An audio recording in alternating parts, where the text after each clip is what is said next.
أعوذ بالله من الشيطان الرجيم بسم الله الرحمن الرحيم وإذا أردنا أن نهلك قرية أمرنا مترفيها ففسقوا فيها فحق عليها القول فدمرناها تدميرا وكم أهلكنا من القرون من بعد نوح وكفى بربك بذنوب عباده خبيرا بصيرا صدق الله العظيم۔ سورہ بنی اسرائیل کی آیت نمبر 16 اور 17 کی آپ کے سامنے تلاوت کی ہے۔ گزشتہ کل ہم نے یہ بات سنی تھی کہ اللہ رب العزت نے اپنا ایک قانون بیان فرمایا تھا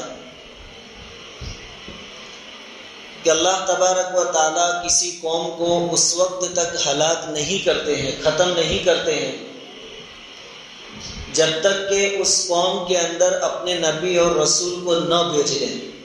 یہ اللہ رب العزت کا قانون ہے کہ نبی اور رسول آتے ہیں، دین کی دعوت پیش کرتے ہیں، اس کے بعد کوئی قوم نہ مانے تو اللہ رب العزت کا عذاب آتا ہے اور اللہ تعالیٰ ان کو ختم کر دیتے ہیں۔ اس میں ایک آیت یہ بھی آئی تھی وَلَا تَزِرُ وَازِرَةٌ وِزْرَ أُخْرَىٰ،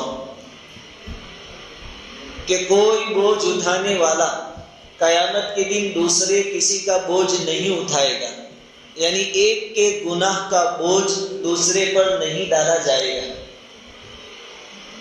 اس کے ضمن میں مفسرین نے ایک بات یہ بھی لکھی ہے کہ مشرکین مکہ میں ایک بڑا آدمی تھا ولید بن مغیرہ، اس کا نام تھا۔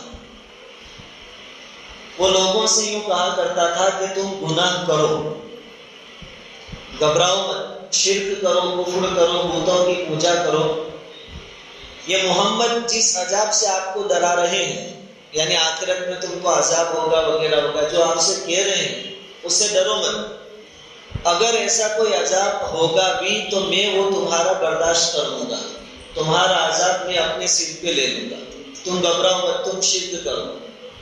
اس کے بارے میں اللہ رب العزت نے فرمایا کہ کوئی کسی کا بوجھ اٹھانے والا نہیں ہے۔ وَلَا تَزِرُ وَازِرَةٌ وِزْرَ أُخْرَىٰ، ہر ایک کو اپنے کیے کا الگ سے حساب اور جواب دینا ہے۔ اسی کے ضمن میں وہ لوگ بھی آ گئے کہ وہ لوگ کچھ گناہوں میں، بدعتوں میں، غلط اعمال میں مبتلا ہوتے ہیں۔ جب ان کو دین کی دعوت دی جاتی ہے، سمجھایا جاتا ہے، تو وہ لوگ یہ جواب دیتے ہیں کہ ہم کون سا غلط کام کر رہے ہیں، یہ کام تو ہمارے باپ دادا کے زمانے سے چلا آ رہا ہے۔ تو یہ کوئی حجت نہیں ہے، یہ کوئی دلیل نہیں ہے کہ جس کو قبول کیا جائے کہ باپ دادا کے زمانے سے چلتا آ رہا ہے تو تم بھی کرو، ایسی بات نہیں۔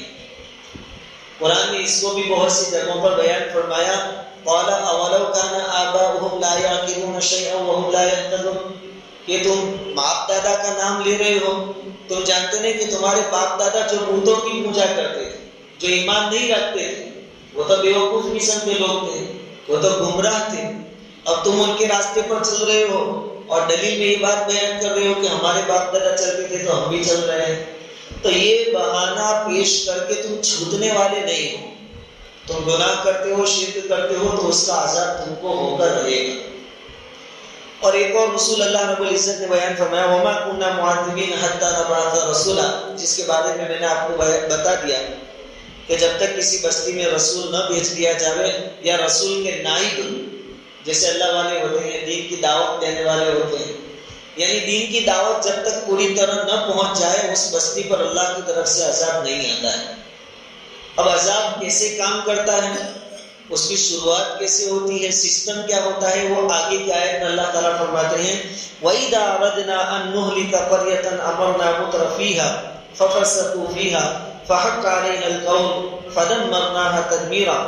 ترجمہ اس آیت کا یہ ہے کہ جب ہم کسی بستی کو تباہ و برباد کرنے کا ارادہ کر لیتے ہیں تو وہاں کے خوشحال لوگوں کو اطاعت و فرما برداری کا حکم دیتے ہیں۔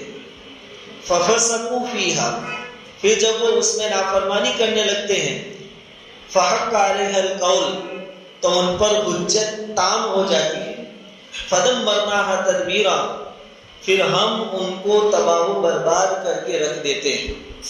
عذاب کا سسٹم کہ جس بستی کو اللہ رب العزت ہلاک اور تباہ کرنے کا ارادہ فرماتے ہیں، اولاً اس بستی کے جو مالدار لوگ ہوتے ہیں، خوشحال لوگ جو ہوتے ہیں، جن کی مالی پوزیشن اچھی ہوتی ہے، ان تک دین کی دعوت پہنچائی جاتی ہے۔ اللہ تعالیٰ ان کو حکم دیتے ہیں اپنے نبیوں کے ذریعے یا نبیوں کے نائبین کے ذریعے کہ تم نافرمانی مت کرو، اللہ کے احکام کو پورا کرو، شریعت کے جو احکام ہیں ان کو پورا کرو۔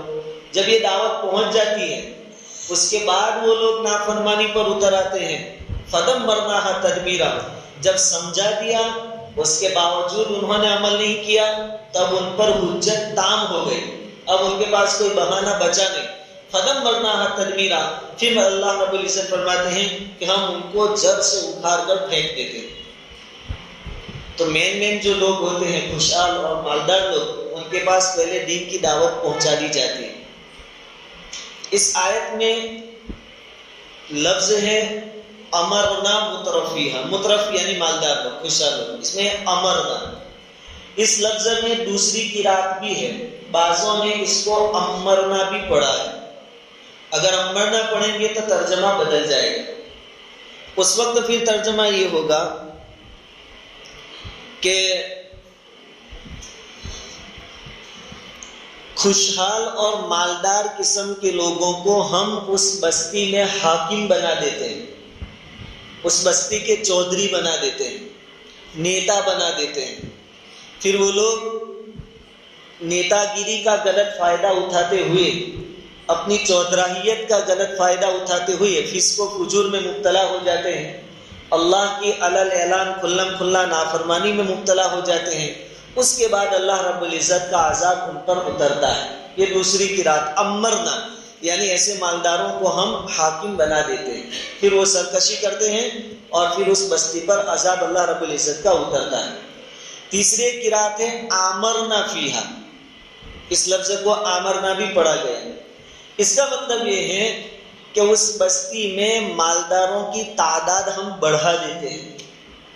اس بستی میں پیسے والے اور مالدار لوگ، بڑے لوگوں کی تعداد اور ان کی سنکھیا بڑھ جاتی ہے، میجورٹی بڑھ جاتی ہے، اور جہاں دولت آتی ہے وہاں سرکشی بھی ساتھ میں ہوتی ہے، پھر سرکشی بڑھ جاتی ہے سب جگہوں سے، تو اللہ رب العزت اس بستی کو پھر تہس نہس کر دیتے ہیں۔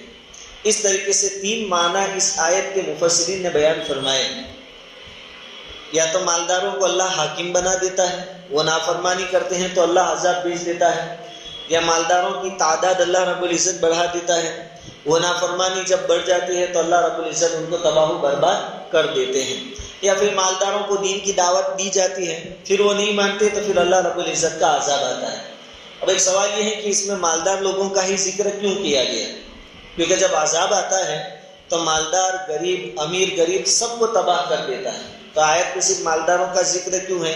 اس کا جواب مفسرین نے یہ دیا ہے کہ مالدار لوگوں کا اپنے سماج اور معاشرے میں ایک اثر ہوتا ہے، لوگ ان کو فالو کرتے ہیں، لوگ ان کی باتوں کو مانتے ہیں، اور لوگ ان کی نقل و حرکت کی نقل کرتے ہیں۔ مالدار لوگوں کی جو لائف اسٹائل ہوتی ہے، غریب آدمی بھی یہ تمنا کرتا ہے کہ ہماری لائف اسٹائل بھی ان کے جیسی ہو۔ مالدار لوگ جو بات بول دیتے ہیں، غریب لوگ ان کے پیچھے پیچھے چلتے ہو جاتے ہیں۔ اس لیے مین یہ مالدار لوگ تھے، خوشحال لوگ تھے، اس لیے ان کا تذکرہ کیا۔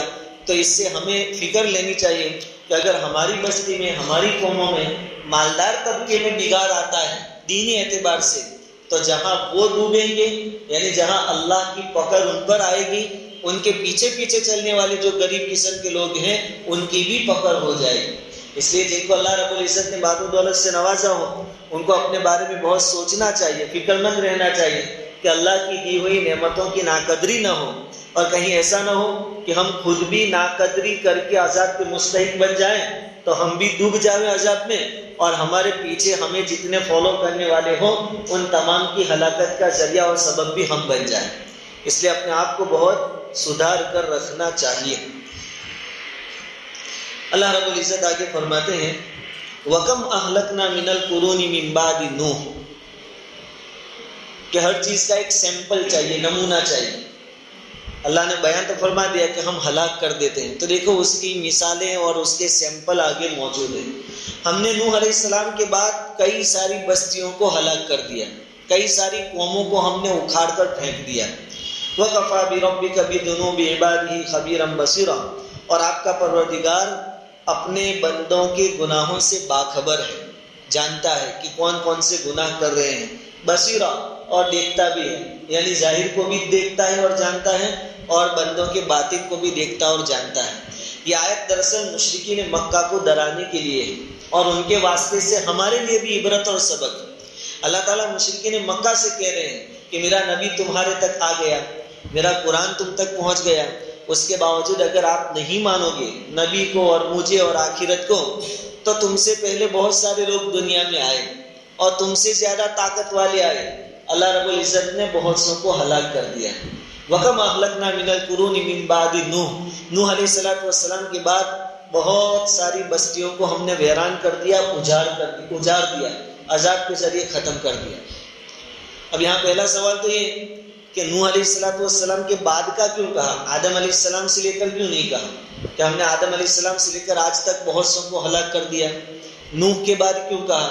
مفسرین نے اس کا جواب دیا ہے کہ آدم علیہ السلام سے لے کر نوح علیہ السلام کا جو زمانہ ہے اس میں لوگ برابر ایمان پر رہے تھے، شرک میں مبتلا نہیں ہوئے تھے، اس لیے ان کو ہلاک نہیں کیا گیا۔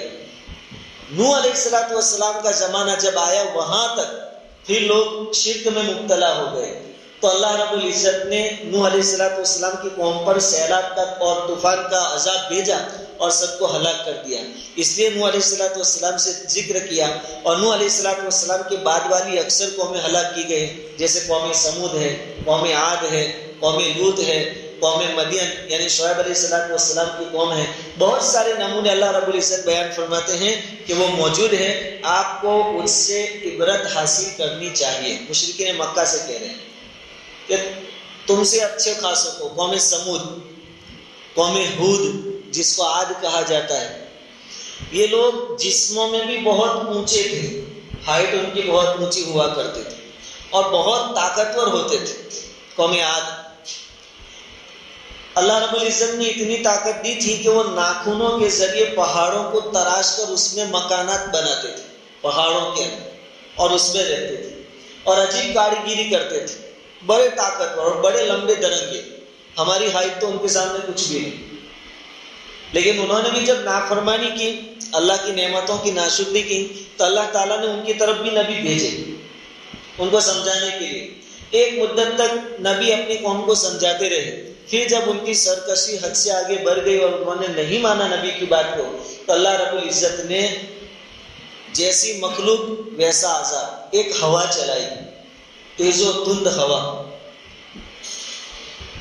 وَأَمَّا عَادٌ فَأُهْلِكُوا بِرِيحٍ صَرْصَرٍ عَاتِيَةٍ سَخَّرَ عَلَيْهِمْ سَبْعَ لَيَالٍ وَثَمَانِيَةَ أَيَّامٍ، کہ 7 دن 7 راتیں اور 8 دن تک مسلسل ہوا چلی، ہوا کا طوفان اتنا خطرناک چلا کہ پھر جتنے مضبوط تھے اتنے ہی کنگال ہو کر زمین پر گر گئے، اور ایسا لگتا تھا ان کی لاشیں ایسی گری ہوئی تھی، ایسا لگتا تھا جیسے درخت گرے ہوئے، چونکہ بہت لمبے ترنگے تھے۔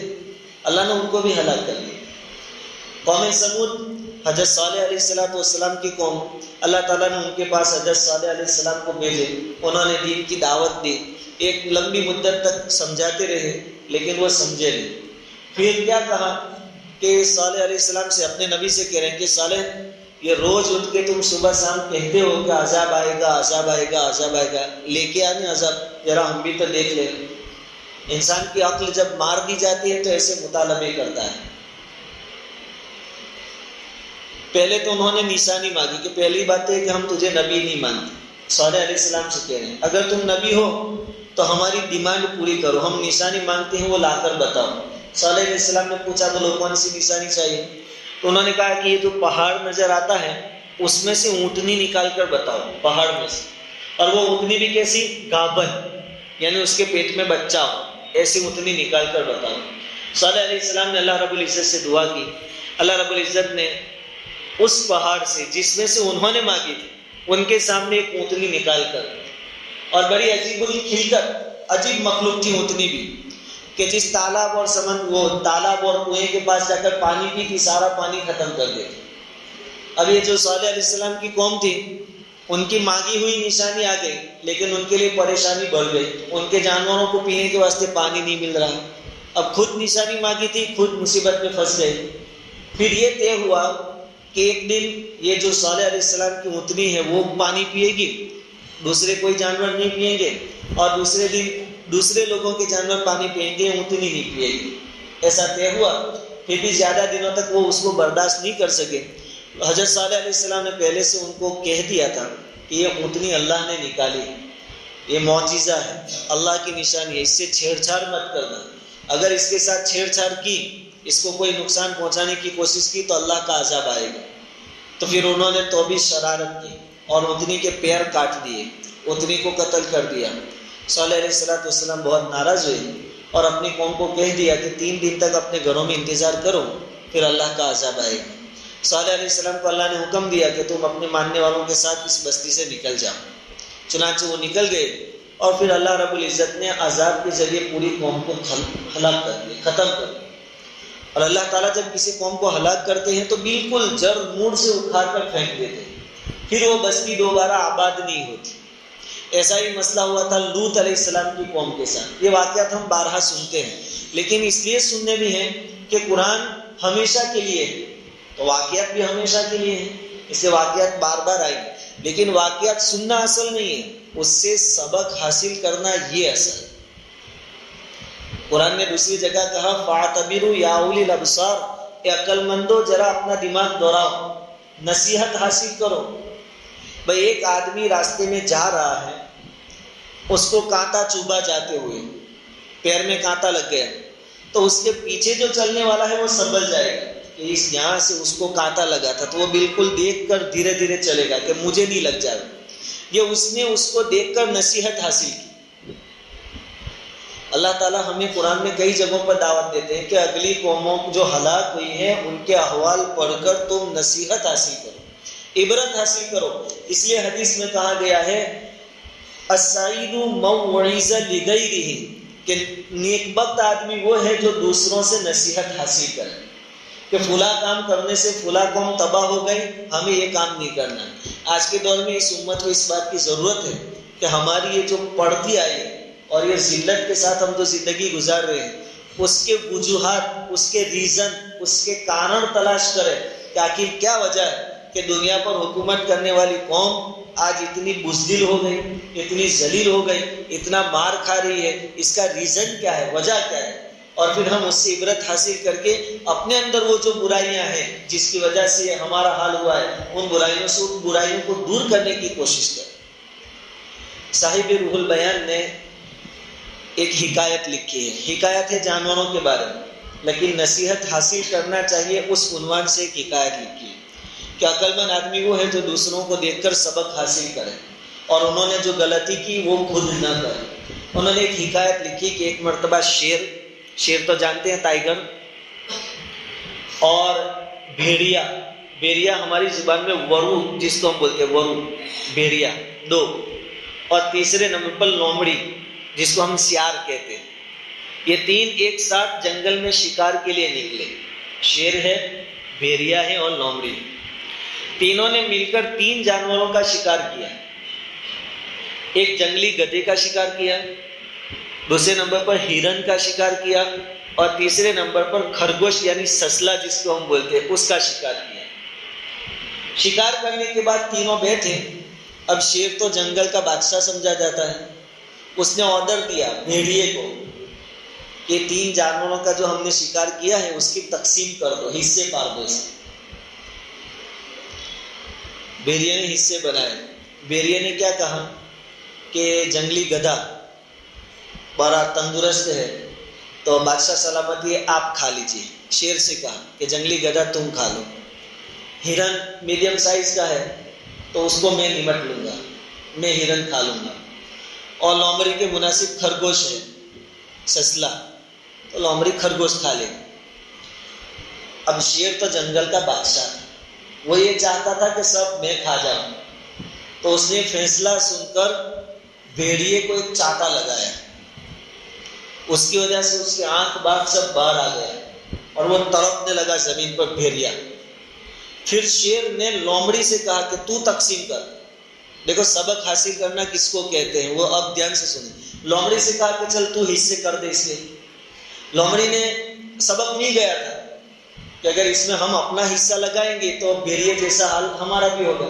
لومڑی نے کہا کہ بادشاہ سلامت ایک کام کیجیے، آپ گدھا جو ہے وہ آپ صبح میں کھائیے، ہرن رات کو کھائیے، اور خرگوش جو ہے وہ بیچ میں دوپہر کو ناشتے کے طور پر کھائیے، تینوں آپ کھا جائیں گے۔ شیر نے پوچھا کہ تجھے یہ فیصلہ کس نے سکھایا؟ لومڑی نے کہا کہ یہ بھیڑیے نے، ابھی تو اس کا حال میں نے دیکھا۔ یہ ہے سبق حاصل کرنا۔ لومڑی جانتی ہے کہ پورا گدھا تو شیر کھا نہیں جائے گا، کچھ تو بچے گا، اس میں سے کچھ اپنے کھا لیں گے۔ پورا ہرن تو شیر کھا نہیں جائے گا، کچھ تو بچے گا، اپنے کھا لیں گے۔ کچھ کھانے میں اپنی جان تو بچ جاتی ہے نا، تو جان بچا لیں گے۔ اس کو کہتے ہیں سبق حاصل کرنا۔ ہماری قوم کے اندر یہ عادت نہیں کہ تباہی تک جو ہم پہنچے اور ابھی آگے بڑھ رہے ہیں اس کا ریزن کیا ہے، سبب کیا ہے، ایسا کیوں ہوا۔ ہم بھی قرآن پڑھے، قرآن ہمارے لیے بھی ہے، صرف مشرکین مکہ کے لیے نہیں ہے، ان کا دور ختم ہوا، وہ تو مر گئے، اب یہ کتاب ہمارے لیے ہے، یہ زندہ کتاب، یہ بولتی ہے۔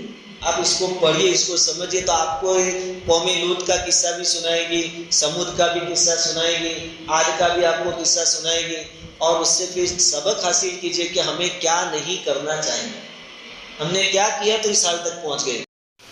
اللہ تعالی ہمیں عبرت کی نگاہ اور عبرت کی نظر نصیب فرمائے۔